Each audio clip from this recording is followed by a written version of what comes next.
sellers, then we have buyers. That is what we call a buyer's market. The house is not the memories. It's the people that you have around you that allowed you to create those memories. Now, the first mistake is that you have an agent that is overvaluing your home. Mistake number 3 is going to be that a lot of you guys have really big items, okay? You have really big, bulky items.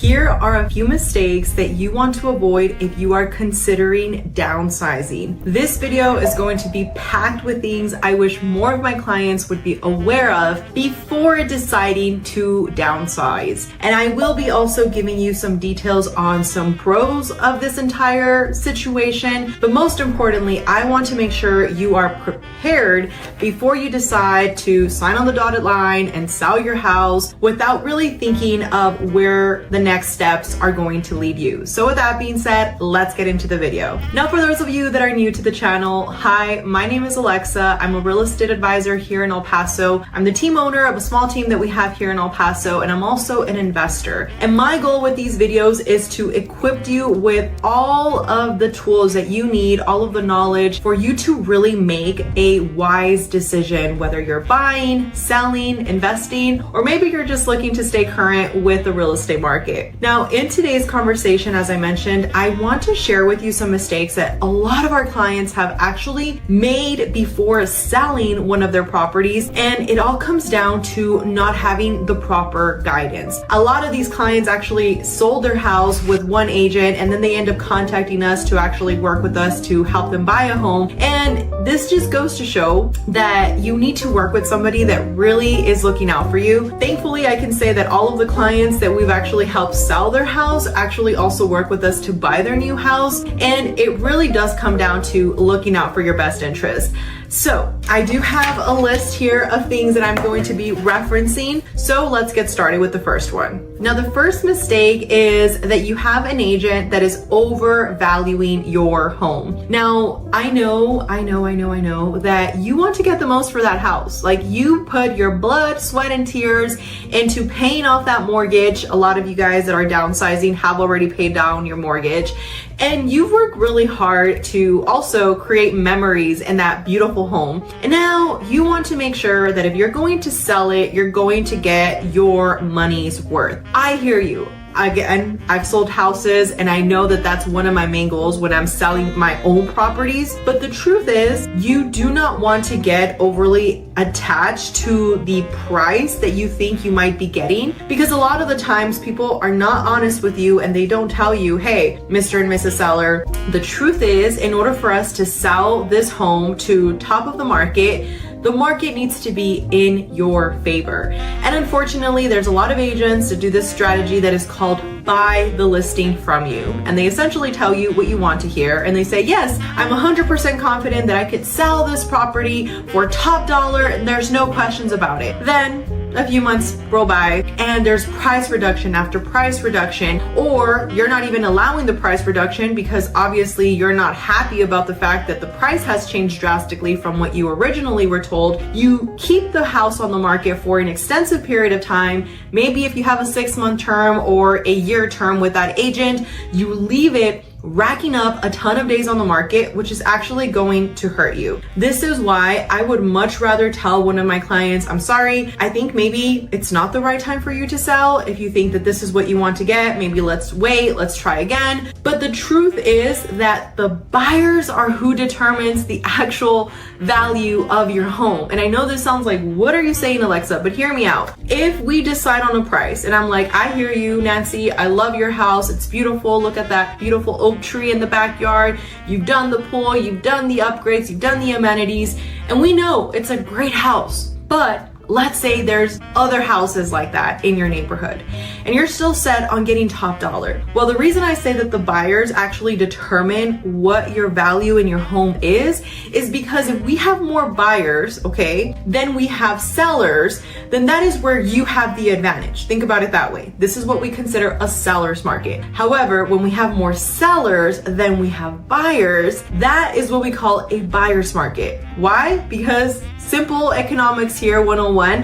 is that the more supply you have, the more, obviously, depending on the situation, either more demand there can be or less demand there can be. And in this case, if you're in a buyer's market, clearly there's more supply. Now that affects your price point because no matter how beautiful that home is, if you're competing with 10 other houses that the Jones and the Mendozas put up on their market, and they're also stunning properties, they're also in great locations, they're in that same vicinity as yours, you're competing to sell your house and showcase your property to that buyer that is going to fall in love with that home. I've had clients that unfortunately have told me, you know what, I've interviewed a few other agents, they told me that this is what I could get for it, I'm set on getting this much for the property and that's my bottom line. And I've had to tell them, look, I hate to be the bearer of bad news, but I don't want to lie to you. I don't want to tell you what you want to hear in exchange for you to hire me, and then at the end of the day, a few months later, you hate me and you're not satisfied with my services.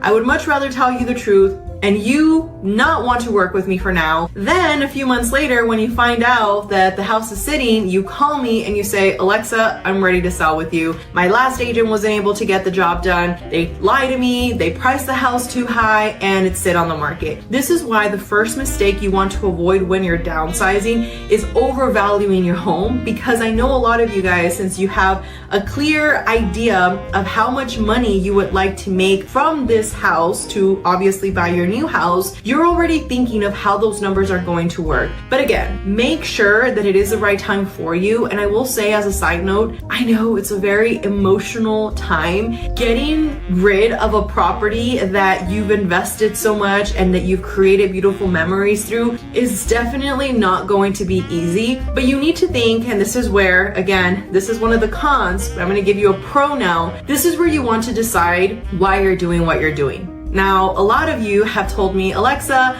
I'm actually selling my property because I want to be close to family. And if that is your end result, then focus on that. The house is not the memories. It's the people that you have around you that allowed you to create those memories. So I know this is something that, again, it's going to be overwhelming at the beginning, but once you're next to your grandchildren again, once you're next to your kids again, once you're close proximity to those that you care for the most, everything is going to be fine and you're going to create new memories. So this is why you want to keep this in mind before you move forward with anything. Now, the mistake number 2 is that a lot of you guys haven't really looked into the cost of moving. And this is a big one. A lot of the times you don't consider how expensive moving companies are. And I am here to tell you, do not go with the cheap company. It will come back and it will hurt you. It will come back to bite you. And I've had that happen to me. I decided I was going to cheap out and hire some cheap movers. The movers were not in all of their faculties, if that makes sense to you. They were not performing the way that they should have. They smelled a little funny. And some of the stuff that we were actually moving into the new property was magically missing. And this is what you get when you do decide to hire somebody that doesn't have the credentials that you deserve when you're doing this relocation. And I get it, it can be expensive, but personally speaking, it's a lot better for you to decide upfront, okay, what is my budget, so that you can start planning for it, as opposed to just deciding, okay, I want to do this next month. You're overwhelmed, you don't know how much it's going to cost you. And even if you have a good amount that you're going to make from the sale of your home, every penny counts. And I've had clients that come down from California, from Las Vegas, from Miami, big markets, and they're ready to pay cash. Like, I 100% get that. But even my clients that are really, really well equipped to buy a home, they're always making sure that they stretch their dollar as much as they can because they want to get the best deal that they can. So make sure that that is not a mistake that you fall privy to. Really look into the cost of relocating.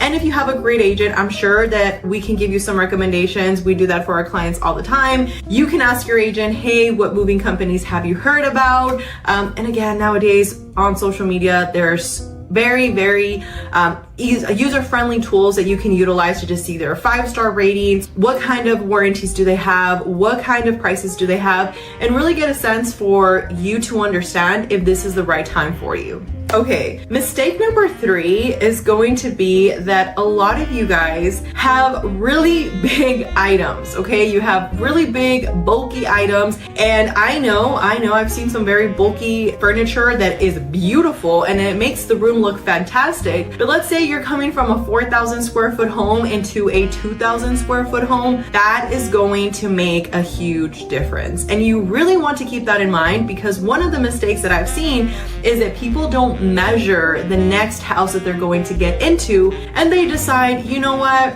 I still love my furniture, I'm going to put it in a storage room, and maybe later I can go ahead and start putting it into the new home and I'll make it work. And then by the time that they get into the new home, they realize this is just not going to work. It's too small, it's too cramped, or better yet, you keep it there for a while and then you decide later down the road, you know what, maybe it's time to bring out that furniture piece that I really enjoyed seeing in my sunroom. And then now all of a sudden you put it in your new sunroom, and this sunroom is actually not vibing with the colors that maybe you had in that previous home. And now you end up having this outdated furniture that doesn't go with the aesthetics of your new home. So really keep in mind, what are the things that you're going to declutter? What are the things that you're going to get rid of? What are the things you're going to give for donations? What are the things that you can sell, so that you are ready for this downsize? Because downsizing is a big deal. And I know some of you are just doing it because, again, you don't want that big house anymore. You're ready to maybe, I had clients that are not even in their 60s. They're still looking to downsize because they're like, Alexa, honestly, like, I'm never home. I'm always working, or I'm always traveling. So I just want something small. I don't really need anything more than 2,500 square feet. And that can be considered a downsize. But again, make sure that you really are okay with the fact that it's a new space. It's a new space. It's a new environment. And there's certain things that are not going to fit in that new home. But again, as long as you're aware of what it is that you're getting yourself into and you have full transparency from the beginning, you can decide beforehand, before moving everything into a storage room. And then you're already paying to move it over there, by the way. You're paying the storage fees. And then on top of that, let's say later you move it, so you pay somebody else to move it into your house, and then you find out this is not what I want. Now you're paying again. So save yourself the money and avoid yourself a headache. Now, the next thing that I really want you to be mindful about when you're thinking about downsizing is be sure that you're connecting with an expert in that area. I've seen it happen, and I've actually seen it with other colleagues as well. We've all shared the same situations that have happened with certain people. They worked with an agent. The agent either wasn't familiar with the area or strictly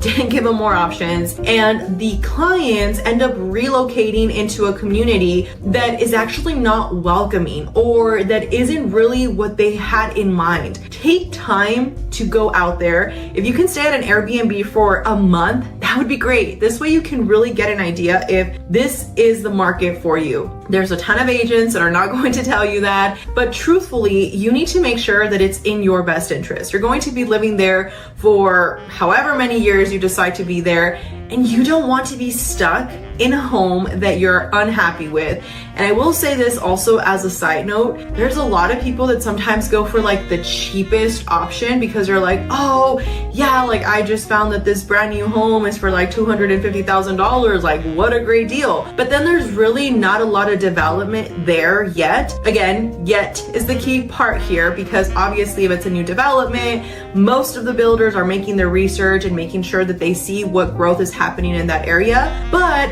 you are still going to need to wait. Like I remember when I first invested in one of my first properties, that area had nothing, like literally nothing. And I bought this house when, again, houses were for literally 4 bedrooms, 2 bathrooms, 1,500 square feet. And I paid $157,000 for this house, 156 or 57. I think it was between there. And long story short with that, when we went, literally, I felt like I was moving to the boonies. Like there was nothing around us. It was literally a ton of desert. No development was happening. That same home, fast forward now, is worth over $300,000. I have it as an Airbnb full time, and literally right across the street, we have $1 million homes. Like that entire subdivision has changed.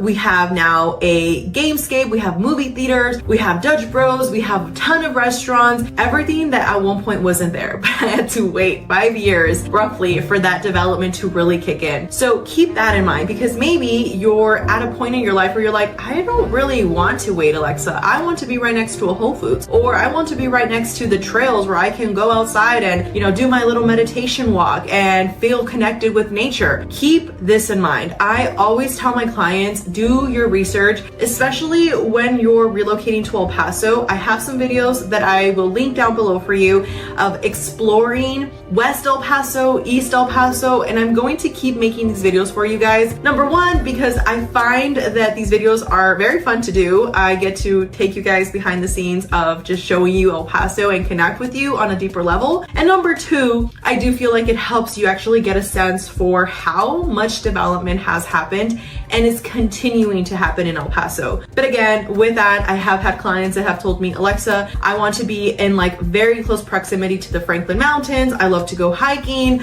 I've seen your hiking video. I do the same thing. Just keep this in mind, because whenever I actually go hiking, I have to take about a 30-minute drive. After I actually sold one of my properties out in the West, I decided to move to the East. Long story short, now whenever I'm commuting to go hike, it takes me about 30 minutes, which relatively speaking, if you're comparing it to living like in Dallas, that's the normal commute of having to just go back and forth to, you know, like Fresno to, I forget the other names of all the other places, but it's about a 30-minute drive whenever you're actually moving from one place to another zip code. It's going to feel a lot smaller here in El Paso, but you still have a ton of options. And this is something you want to talk to your agent about. Just be very upfront, let them know what it is that you're looking for, and I'm sure that they will be able to give you an exact blueprint if they know what they're doing. And if you haven't seen the video on things to look out for when hiring an agent, I will also have that linked so that you can make sure you're prepared. Now, I'm going to focus on a few other pros on this entire relocation / downsizing process. But a big one that you want to keep in mind is that now you're going to have less maintenance, okay? When I